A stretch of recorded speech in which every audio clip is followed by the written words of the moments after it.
Jangan lupa like, komen, dan subscribe-nya. Terima kasih. Yang hadir, alhamdulillah, kesepuan PWI LS Daerah Perjuangan Wali Songo Indonesia wilayah Jawa Timur, Kiai Haji Ansori, Ketua PWI LS Bojonegoro Gus Jibril, Panglima Laskar Sabilillah dari Kabupaten Bojonegoro, perwakilanipun saking Kraton Kasunanan Surakarta, Bapak Kanjeng Pangeran Musripin Amungjiwo, Kakanda Ki Agung Purwo, beliau adalah kesepuhan dari Pagar Nusa Nasional dan juga ketua spiritual Pagar Nusa Dunia. Kampung ini sudah punya tokoh dunia. Ki Ageng Purwo ini adalah ketua spiritual Pagar Nusa Dunia. Juga Gus Dewa Habibur Rahman, Gus Abdul Qadir, dan keluarga besar almarhum al-maghfurullah Kiai Haji Musa Asy'ari. Ini Kiai Haji Musa Asy'ari, walaupun saya ini sedang banyak acara, tapi Allah mentakdirkan malam hari ini dengan wasilah Ki Ageng Purwo, Kiai Ansori, Gus Dewa, saya diberi kemudahan oleh Allah untuk bisa hadir di Bojonegoro, bumi Malwapati. Kenapa? Karena Kiai Musa Asy'ari mempunyai guru yang sama ke atas dengan saya. Beliau berijazah thariqah dari Kiai Musta'in Romli, Kiai Musta'in Romli dari Kiai Romli Tamim, Kiai Romli Tamim dari Kiai Khalil, Kiai Khalil dari Kiai Hasbullah Madura, Kiai Hasbullah Madura dari Syekh Abdul Karim Tanara, Banten. Saya mengambil thariqah Qadiriyah wa Naqsyabandiyah dari guru saya Syekh Wasi' bin Anwar. Beliau mengambil dari Syekh Aliyuddin Salib. Beliau mengambil dari Syekh Abdul Muttalib. Beliau mengambil dari Syekh Asnawi Caringin. Beliau mengambil dari Syekh Abdul Karim Tanara, Banten. Jadi baini wa bainahu muradatatun tariqiyyatun, muradatatun rabbaniyah. Ada ikatan ketarikatan, ada ikatan ilahiyah, ada ikatan rabbaniyah, al-ma'arif ar-rabbaniyah. Ada ma'rifat rabbani yang diberikan oleh Allah Subhanahu wa ta'ala kepada hambanya yang senang menyebut namanya. Apabila orang selalu menyebut namanya, siapapun, bukan hanya kepada Allah, sering menyebut nama seseorang, maka akan ada ikatan ma'rifat antara dia dan orang yang sering disebutnya. Kalau kita sering menyebut Nabi Muhammad, akan ada ikatan Rabbaniyah, ada ikatan Muhammadiyah dengan Rasulullah Muhammad sallallahu alaihi wasallam. Kalau kita selalu bermarhaba seperti yang diajarkan oleh Wali Songo dari masa lalu, bermarhaba, ini sudah ada marhaba ini di Indonesia sejak ratusan tahun yang silam. Untuk apa? Untuk membina hubungan baik antara ruh kita dengan ruh baginda Nabi besar Muhammad sallallahu alaihi wasallam. Ketika orang berzikir la ilaha illallah, maka ada ma'rifat rabbaniyah yang hadir. Semakin banyak dia berzikir kepadanya, menyebut nama Allah, maka semakin meningkat ma'rifat bainahu wa bainahu ta'ala. Semakin jarang kita menyebut Allah, semakin tipis ma'rifat kita dengan Allah. Man huwal arifu billah. Siapa orang yang al-arif billah? Orang yang mengenal Allah adalah orang-orang yang mengerti di waktu ini harus dia berbuat apa yang diridhai oleh Allah Subhanahu wa ta'ala. Kadang kebaikan itu sifatnya tidak mesti selalu harus dilakukan pada setiap waktu. Kebaikan betul, tapi kalau orang yang tidak ma'rifat billah, kadang-kadang kebaikan yang dia berikan, kebaikan yang dia yakini, kemudian menyinggung orang. Di rumah kita, orangnya jauh, teman kita waktu yang sudah lama kita kenal, kemudian pas kita sedang mau siap-siap mau pergi ke masjid, dia datang, assalamualaikum. Orang yang belum ma'rifat billah, dia hanya mengenal taklif dari Allah, taklif dari Rasul sebagai syariat, maka dia, saya mau sholat, silakan tunggu, saya mau sholat di masjid. Itu orang yang belum ma'rifat billah. Kenapa? Karena dia tidak tahu kalau datangnya orang itu karena izin daripada Allah. Dia hanya mengetahui satu qadiyah, bahwa Allah memerintahkan melalui lisan daripada Rasulnya, bahwa sholat yang paling utama adalah fi awwali waqtiha, di awal waktu. Dia tidak tahu kalau istihbab itu bisa yataghayyaru bitaghayyuril waqti wal makan, bisa berubah dengan berubahnya waktu dan tempat. Ketika ada tamu itu, apakah tamu itu datang bukan atas izin Allah? Tamu itu datang atas izinnya Allah. Dia tidak akan bisa diberikan oleh Allah, dia tidak akan bisa diberikan kemampuan untuk datang kalau dia tidak diberikan kemampuan datang oleh Allah Subhanahu wa ta'ala. Nah, maka orang yang ma'rifat billah, dia tahu salat berjamaah hukumnya sunnah, kemudian al-qira lid-duyuf juga hukumnya sunnah. Tetapi salat berjamaah la yata'allaqu biqalbil insan, tetapi dengan manusia hubungannya yata'allaqu biqalbihi alladhi yataqallabu kulla waqtin, yang setiap waktu berubah-ubah. Ketika dia baru datang dari jauh, dari Banten, punya teman di Ngelumber ya. Assalamualaikum Ki Agung Purwo, saya senang misalnya datang 1 tahunnya yang akan datang, tiba-tiba Ki Agung Purwo udah pakai peci, pakai sejadah, dimerekin. Orang yang suka sholat berjamaah. Kira-kira pas saya disuruh duduk nungguin dia di masjid, hal waqa'a fi qalbi syai'un? Na'am, waqa'a fi qalbi syai'un. Akan terjadi di dalam hati kita orang yang ditinggalkan itu sesuatu. Mentang-mentang mau sholat, mentang-mentang rajin berjamaah, ada tamu dari Banten, bukan dia al-qira lid-duyuf, memberi minum, ngobrolin kapan datangnya, dengan siapa, naik pesawat apa, atau naik sepeda ke sini.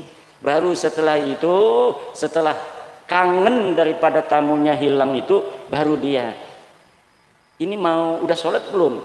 Oh belum. Apa mau sholat bareng apa? Makan dulu di sini. Oh saya mau sholat bareng. Nah itu bagus apa tidak?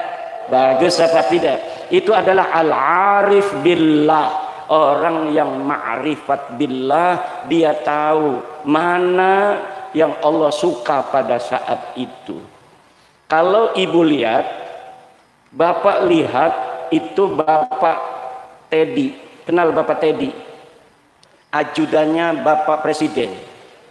Kenal apa tidak? Ibu-ibu tahu nggak Pak Teddy? Pak Teddy itu kalau Bapak Prabowo mau masuk ke dalam mobil, sebelum diperintah, Pak Teddy itu ma'rifat bi Prabowo. dia buka pintu mobil Bapak Prabowo. Ketika Pak Prabowo keringatan, Pak Teddy langsung ngambilin tisu. Itu namanya ma'rifat di Bapak Prabowo. Ketika Bapak Prabowo megang-megang rambut, langsung Pak Teddy siapin, sis. Itu namanya ma'rifat di Prabowo. Orang yang ma'rifat billah, dia akan tahu apa yang mesti dia lakukan saat itu di tempat itu untuk menarik kasih sayang dan keridhaan Allah Subhanahu wa taala. Allahumma a'tini ridhaka wa ma'rifataka wa mahabbataka.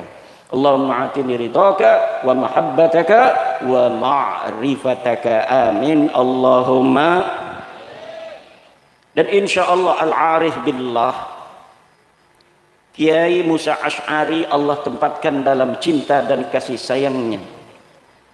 Sebagaimana telah dikatakan sedikit tadi salah satu sambutan, bahwa beliau adalah man fi hayatihi, orang yang di dalam hidupnya begitu teguh memegang kebenaran. Orang yang la yakhafu laumata laim, orang yang tidak takut dicaci oleh orang-orang yang mencaci. Orang yang telah memiliki ma'rifat dan nur minallahi subhanahu wa ta'ala, yang dia lihat hanyalah Allah, dia takuti hanyalah Allah, yang dia tuju hanyalah Allah. Maka hidup dan mati bagi orang semacam itu sudah tidak ada bedanya lagi. Dan alhamdulillah Allah takdirkan saya bisa mengalap barokah kepada al-arif billah Syekh Musa Asy'ari, yang merupakan cucu murid daripada orang Banten juga, yaitu Syekh Abdul Karim Al-Bantani. Syekh Abdul Karim Al-Bantani ini adalah mamang daripada Syekh Nawawi Tanara, Banten. Syekh Nawawi dan Syekh Abdul Karim umurnya tidak terlalu jauh. Syekh Nawawi dan Syekh Abdul Karim umurnya tidak terlalu jauh. Pada umur 15 tahun Syekh Nawawi Tanara dan Syekh Abdul Karim apakah bareng ataukah tidak, tetapi beliau ada sama-sama di Mekkah Al-Mukarramah. Syekh Abdul Karim kiai besar, tapi beliau senangnya berzikir, mendoakan orang lain dan mengasuh thariqah. Syekh Nawawi Tanara senangnya ngajarin santri, senangnya adalah ngarang kitab. Ketika hidupnya itu yang disebut kiai besar itu adalah Syekh Abdul Karim. Karena Syekh Abdul Karim murid-muridnya orang-orang tua. Rizkinya juga banyak Syekh Abdul Karim. Kenapa? Karena muridnya tua-tua, kaya-kaya. Syekh Nawawi muridnya santri semua, yang namanya santri. Betul apa tidak? Mau ngarang kitab itu, Syekh Nawawi Tanara itu menjual tanahnya yang ada di Tanara. Setelah dikarang, dicetak. Itu dicetak itu tidak gratis. Pertama kali harus modal dulu. Syekh Nawawi rela, beliau anak orang kaya di Tanara. Sawahnya setiap ngarang kitab dikasih di percetakan harus bayar dulu. Syekh Nawawi ngejual satu sawahnya. Kalau ngarang kitab lagi, kemudian mau dicetak, jual sawah lagi di Tanara, kemudian buat nyetak kitab. Sampai di Tanara saat ini yang tersisa hanya rumah dulu Syekh Nawawi dilahirkan, padahal ayahnya Kiai Umar adalah orang kaya karena cucu daripada Sultan Banten Maulana Hasanuddin. Hari ini saya bisa ngalap barokah di saudara daripada Thariqah Qadiriyah Naqsabandiyah saya yang ada di Bojonegoro. Bojo itu kalau bahasa Jawa kresek, Saya juga bahasa Jawa, tapi Jawa Kresek namanya. Jawa Tenara. Kresek Tenara itu iring-iringan. Saya masuk Kabupaten Tangerang, Tanara masuk Kabupaten Serang. Jadi perbatasan Serang dan Tangerang. Saya di Tangerangnya, Syekh Nawawi masuknya Serang. Tapi Syekh Nawawi kecilnya ngajinya di Kresek. Di kampung saya gurunya namanya Syekh Ayib atau Syekh Syarif. Kemudian beliau mengaji kepada pamannya di Serang namanya Syekh Sahal. Sampai umur 15 tahun kemudian pergi ke Makkah Al-Mukarramah. Bojonegoro ini jangan sembarangan kesepuan PWI. Syekh, Bojonegoro ini adalah kabupaten di Indonesia salah satu yang namanya sudah disebutkan tahun 1301 Masehi. Kampung-kampung di Kali Tidu ya, itu sudah ada di prasasti Adan-Adan sejak tahun 1301 Masehi. Sekarang 2025,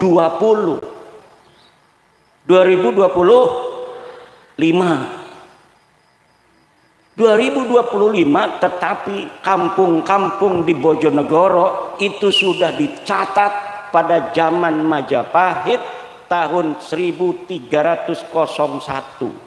Masya Allah. Dari mana Kiai taunya? Dari bukti sezaman. Bojonegoro ini ada bukti sezamannya berupa prasasti dari perunggu di kampung Kalidatu. Itu apa kampungnya? Kalitidu Dongmas. Kalau ibu-ibu bapak-bapak mau baca, datang itu ditaruhnya di Sidoarjo. Ditemukannya di Kalitidu, tapi sekarang ditaruhnya di Museum Sidoarjo Empu Tantulang. Jangan sembarangan. Kalitidu juga dipercaya oleh keruhun-keruhun Bojonegoro sebagai tempat di mana dulu Prabu Anglingdarma berada. Kerajaannya apa namanya Anglingdarma? Malwapati. Makanya Laskar Sabilillah Bojonegoro disebut dengan Laskar Malwapati. Kiai tahu nggak katanya ahli nasab, nasabnya Anglingdarma? Tahu. Anglingdarma bin Pramesti bin Jayabaya bin Grendayana bin Udayana bin Abimanyu bin Parikesit bin Arjuna.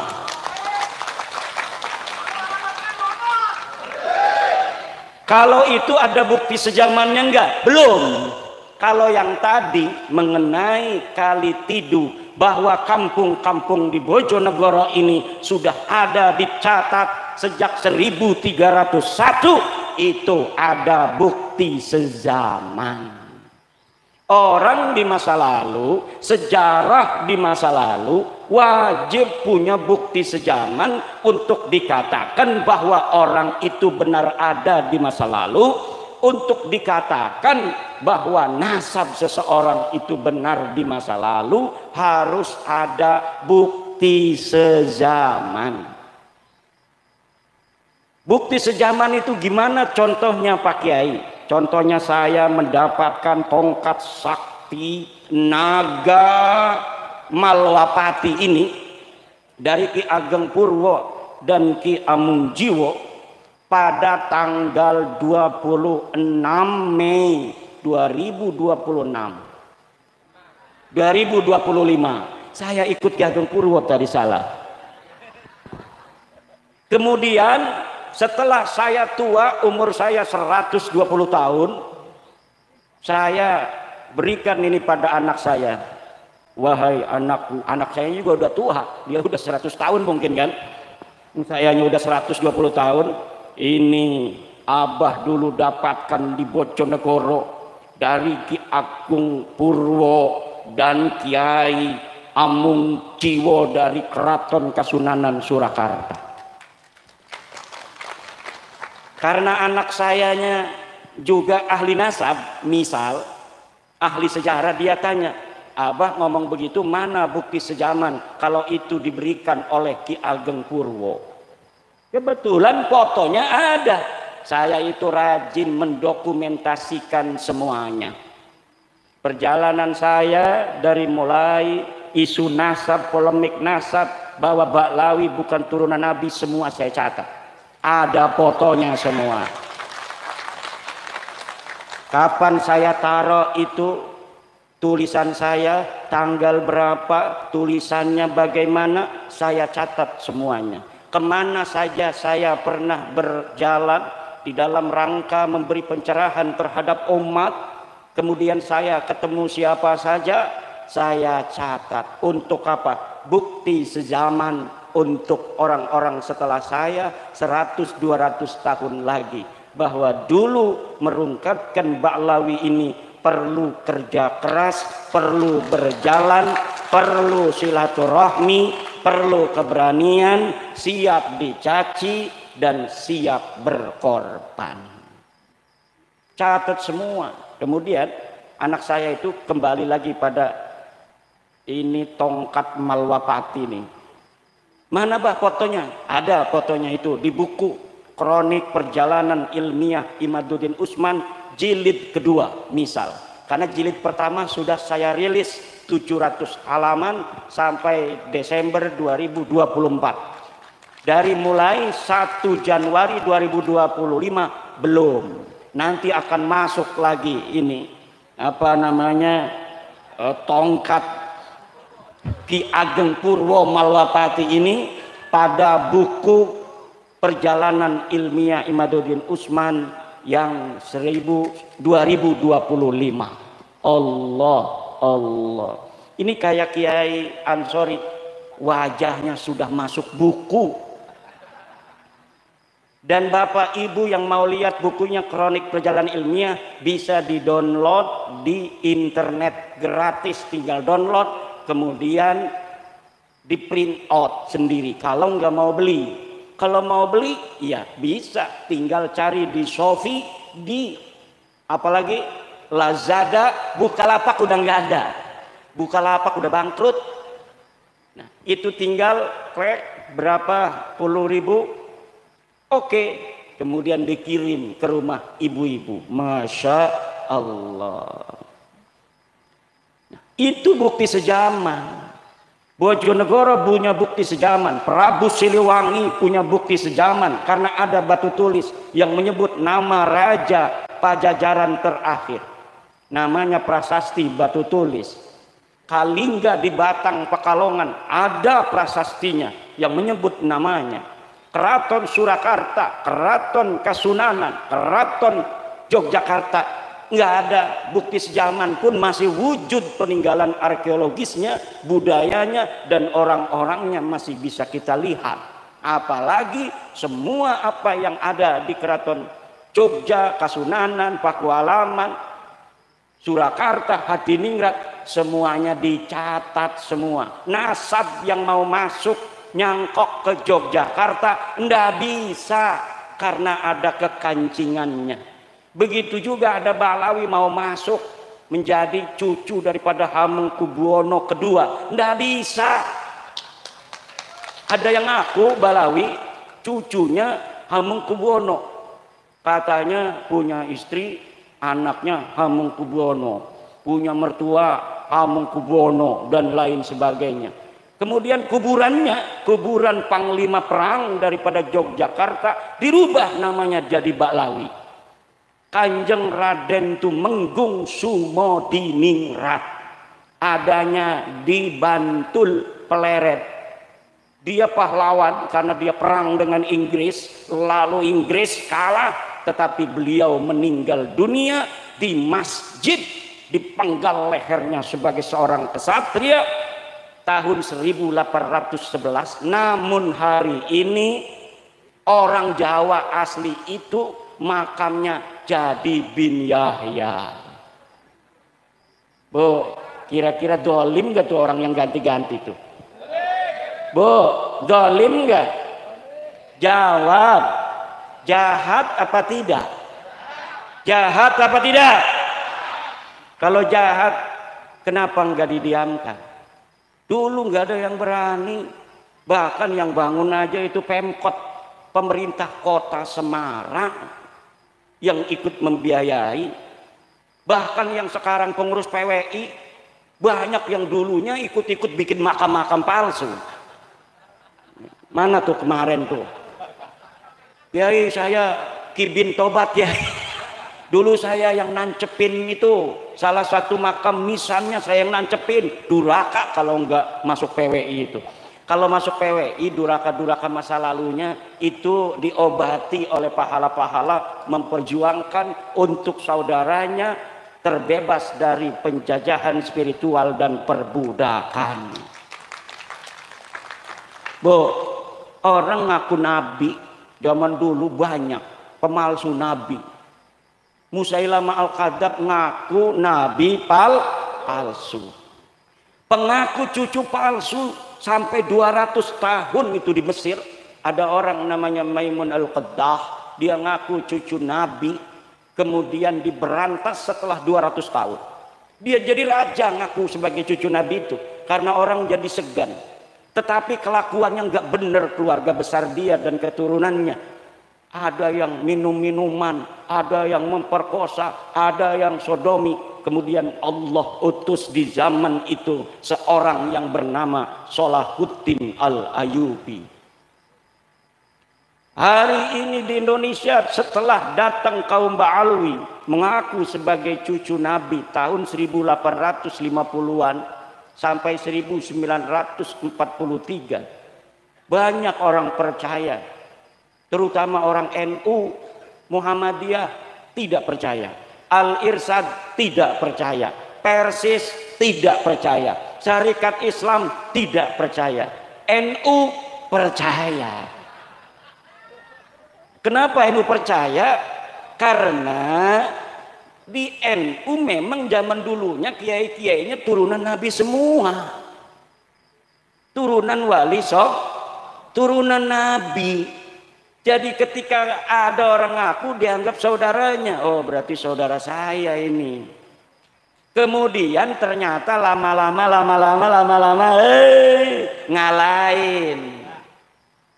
Lama-lama kiai yang pinter-pinter, kemudian dia yang goblok, kagak bisa baca Fathul Qorib, kagak bisa nasrib, nggak ada yang hafal Quran, nggak ada yang enak ngajinya kalau jadi imam. Kemudian dia merasa lebih mulia daripada kiai-kiai kampung. Katanya, satu Habib yang bodoh, walaupun suka maksiat, walaupun suka berzina, dia lebih mulia dari kiai 70 kiai. Na'udzubillah. Saya masih lihat dari Tulung Agung, seorang Ba'lawi itu kemarin di YouTube. Dia bawa-bawa Ibnu Hajar. Kata dia, itu pendapat pribadi Ibnu Hajar, bahwa Ibnu Hajar mengatakan satu Ba'lawi yang bodoh itu lebih baik daripada 70 ulama. Karena apa?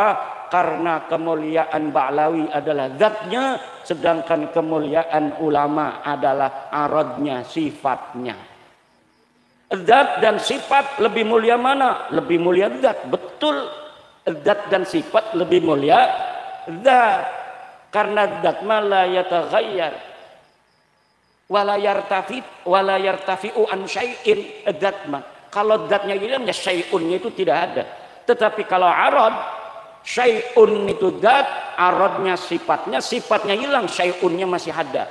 Itu lebih mulia zat, betul. Tapi kamu bukan cucu Nabi. Masalahnya itu, kamu cuma ngaku-ngaku cucu Nabi. Kamu tidak mulia. Dalam darahku, dalam tubuhku mengalir darah Rasulullah. Tidak ada. Kamu sudah dijajal darahnya, diperiksa. Darahnya sudah diperiksa di laboratorium family 3 DNA. Darah kamu darah G. Wong India, wong Kaukasus, Turki, itu kebanyakan itu. bukan orang Arab. Cucu Nabi itu harus orang Arab. Darahnya cucu Nabi itu yang asli adalah darah Arab karena Nabi orang Arab. Kalau Arab, kalau keturunan garis laki-laki lurus harus J1. Sedangkan Habib-Habib Ba'lawi ini ngakunya lurus ke Nabi garis laki, tapi darahnya diambil pas sudah terbukti, sudah selesai diperiksanya, hasilnya G semua. 180 orang yang sudah tes DNA, baik di Indonesia maupun yang di Yaman, semuanya gagal sebagai keturunan baginda Nabi besar Muhammad sallallahu alaihi wasallam. Itu secara tes DNA. Secara ilmu nasab, ilmu tarikh, ilmu sejarah, saya sudah meneliti penelitian daqiqan bahwa memang mereka sama sekali tidak ada kaitan dengan baginda Nabi besar Muhammad sallallahu alaihi wasallam. Man huwa badrun, man huwa syamsun, man huwa nurun fawqa nurin, man huwa iksiru wa ghali, man huwa misbahus suduri. Nabiyuna wa maulana Muhammad tidak ada kaitan sama sekali dengan Ba'alwi, tidak ada kaitan nasab apa-apa dengan Ba'alwi. Para habib-habib yang mengikut cucunya itu tidak ada, hanya mengaku saja. Lah kalau mengaku kita aja semua mengaku, siapa kek cucunya Jokowi kek, siapa aja bisa ngaku, betul apa tidak? Soekarno meninggal 1970, kita ngaku saya cucunya Soekarno, pantes. Wong Soekarno masih punya cucu, paling punya buyut jangga paling kan. Orang yang ngaku cucunya Soekarno, anaknya Mega Puan, Mbak Puan umurnya kayak Kiai Ansori. Jadi Kiai Ansori mengaku cucunya Soekarno wajar.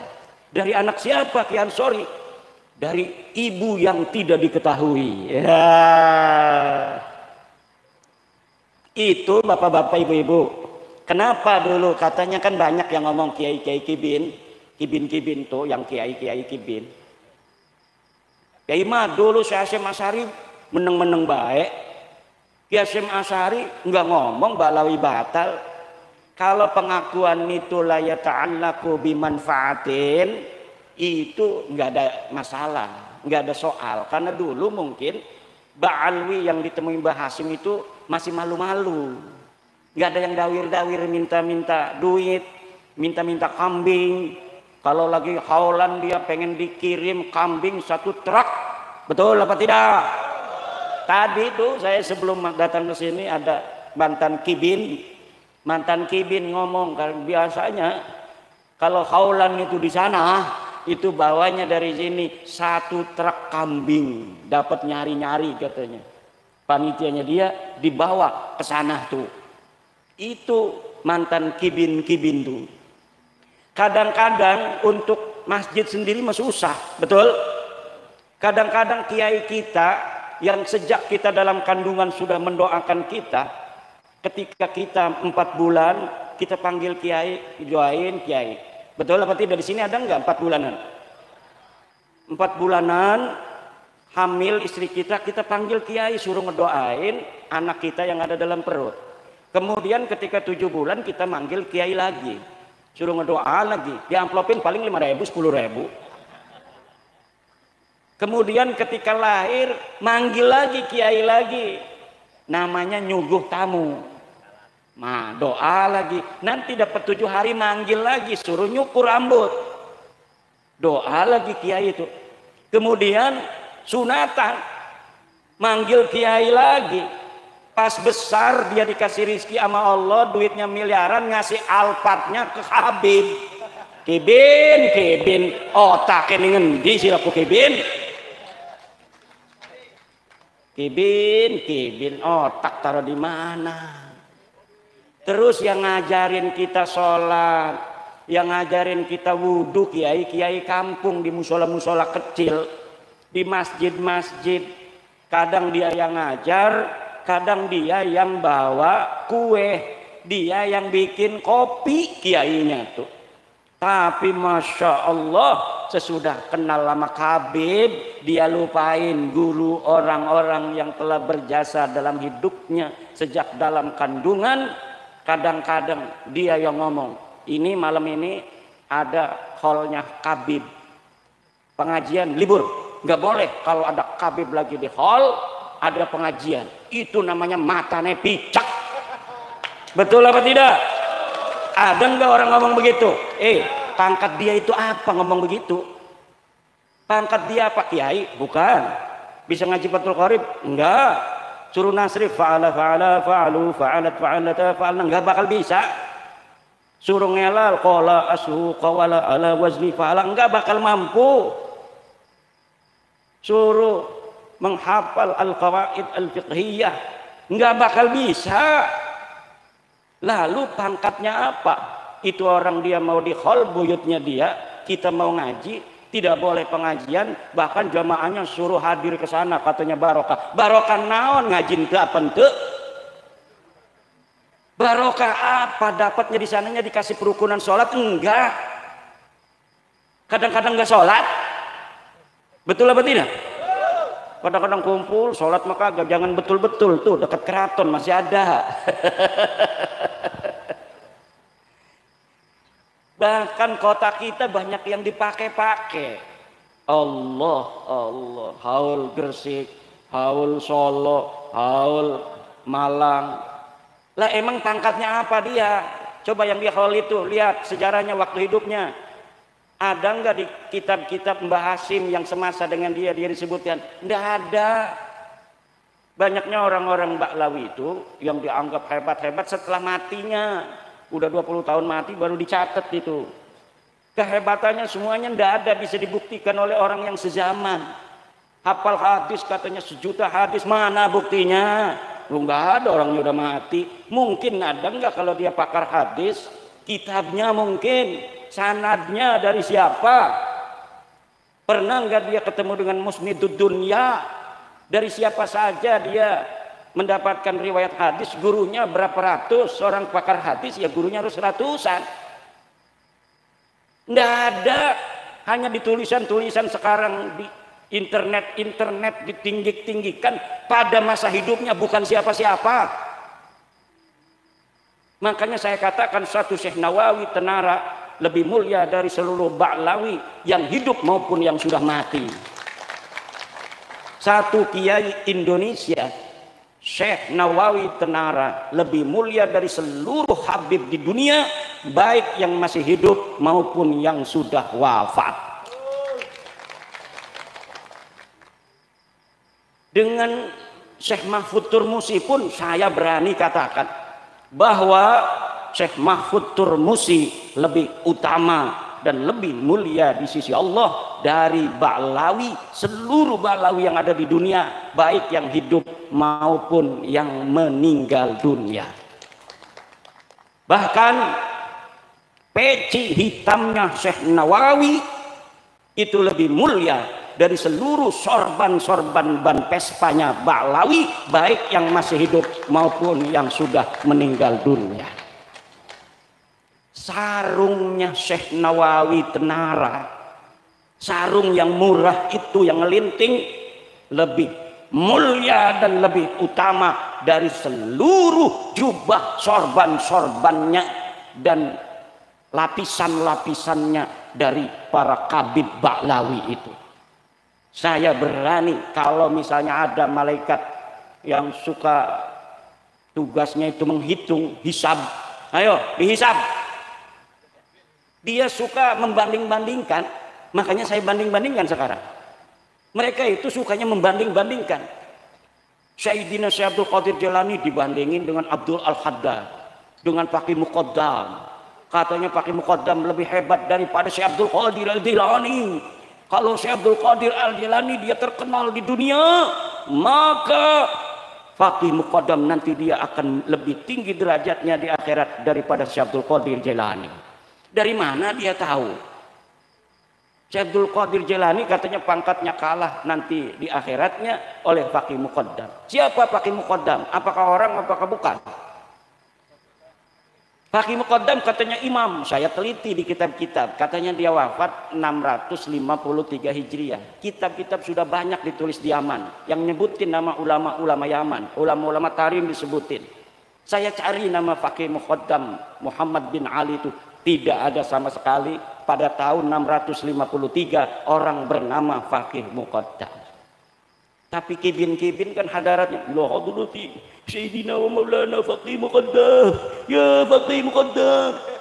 Faqih Muqaddam dipanggil nggak ada kok. Saya bisa membuktikan dia tidak ada. Saya nggak bakal berani ngomong begini kalau saya tidak bisa membuktikan bahwa Faqih Muqaddam tidak ada pada masanya.